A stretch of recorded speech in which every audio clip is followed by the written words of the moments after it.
Jamaat MP demands washing machine, microwaves and curtains.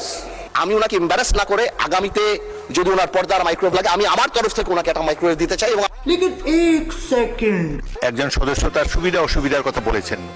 আমি মনে করি এটা সংসদের না বললেও ভালো হতো, কিন্তু এটা বলে এমন কোনো গর্হিত অপরাধও তিনি করেন নাই। আমাদের হাউস কমিটি আছে, সেখানে আমরা সংসদ সদস্যদেরকে আসবাবপত্র ইত্যাদি আমরা দিয়ে থাকি। সেই হিসাবে তিনি যদি সকল সদস্য, তিনি তার নিজের জন্য চান নাই, সকল সংসদ সদস্যদের জন্যই যারা হাউসে সংসদের দেওয়া ভবনে যারা বসবাস করে তাদের সম্পর্কে বলেছে। সুতরাং এটা এমন কোনো গর্হিত অপরাধ হয়নি। উনি তো আমি মনে করি একজন বিজ্ঞ পার্লামেন্টারিয়ান। আমার নিজের থেকে অফারও দিয়ে দিলেন যে আমি সব দিয়ে দেব। ওনার কাছে চাইছে নাকি কেউ যে উনি দিবেন?